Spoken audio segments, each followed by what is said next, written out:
Hello and welcome to Soul Guidance with Adriana. I wanted to talk to you about the concept of intention today and what that really means.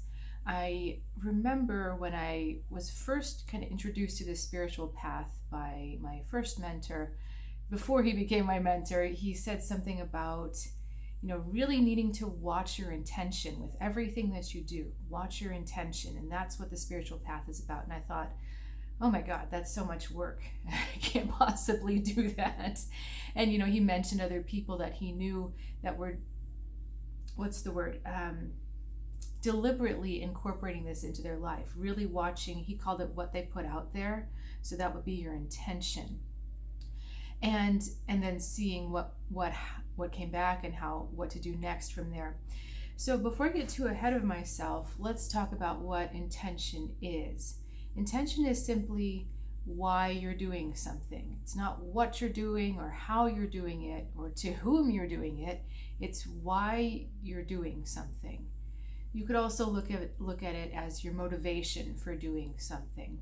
So if your intention is to be kind, or if your intention is to spread peace, or your intention is to connect to your higher self no matter what and kind of follow what the higher self says, that's one thing. If your intention is to get something from someone else, or your intention is to kind of pull the fleece over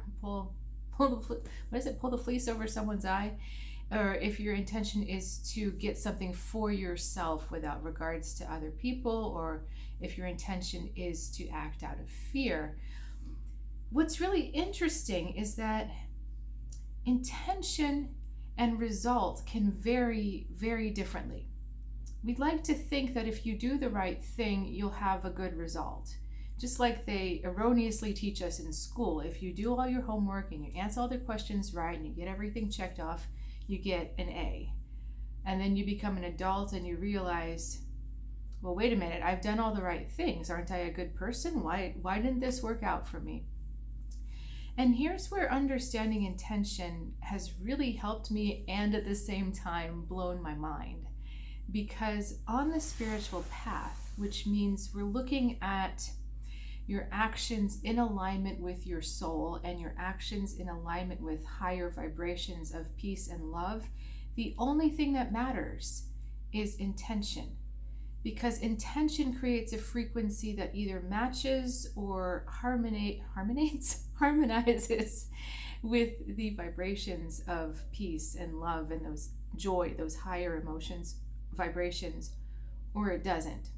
So what actually happens on the earth, what the results are, don't matter. That has nothing to do with your karma. The results have nothing to do with your karma. But what your intention is does. So let me give you an example. So this is a true story. I was at the airport with my partner and we needed to get to the shuttle. We were coming back home. And we looked for signs. We tried to follow the signs, led us to nowhere. And we asked a guy who drove a shuttle, where do we need to go? And he very emphatically and with a lot of conviction and confidence told us, you need to go to this island number, whatever it was. And, unbeknownst to him, there was a sign at that island saying, actually, you need to go to this island. But he was, first of all, his intention was to help.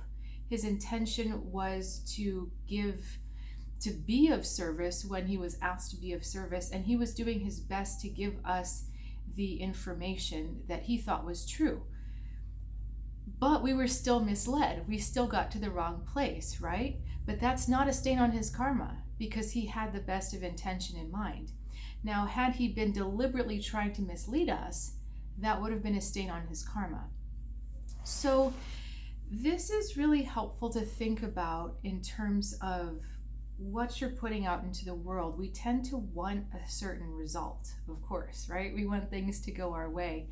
But when you're on the spiritual path, intention matters more than result. And I mean, that's like, okay, Adriana, that's very nice, but I'm still not getting the result I want. It doesn't matter because the universe calculates what to send you next based on your intention, not based on your result, based on your intention. Okay, so that man, because he wanted to help us and he did his best to help us, he's going to have something good come back to him. It doesn't matter that we were sent to the wrong place, because that wasn't really his fault and it wasn't his intention to mislead us. So if you do the right thing, even if your result isn't what you wanted, if your intention is aligned with as high a vibration as you can have, then that's what the universe responds to. The universe responds to intention, not result. And that's really, really important, right? If you cheat on a test, going back to the school thing, your intention was to succeed at every cost, right? But succeed at the detriment of others, succeed without integrity. That would be the intention, right? So you may get 100 on the test, but that karma is going to come back in a different way to get you. Either you're going to get caught, or you're going to end up with someone taking from you, someone cheating, and you being at the expense of that cheating. So the universe didn't look at, oh, but they did well on the test. The universe looked at, okay, they acted without integrity. They want more of that. So I hope this helps you if you are struggling with maybe some results you're getting or not getting, to be looking at your intention. And this can also help you recalibrate if you're not getting the results you want. Maybe your intention isn't quite aligned. Maybe your intention is not where it needs to be, and maybe that's why things have been seemingly withheld from you. Okay, so interesting to think about. Love to hear what you thought, comments. That's what I'm trying to say. Love to hear your comments on this topic. And if you are looking for your own personal guidance, I'm not doing well with the words right now, am I? If you're looking for guidance on your own spiritual path, and or you'd maybe like to look at your chart and understand what your soul is trying to tell you through your astrological chart, I am still doing one-on-one readings. Would love, love, love to help you with that. So I'll look forward to seeing you soon, and have a good one.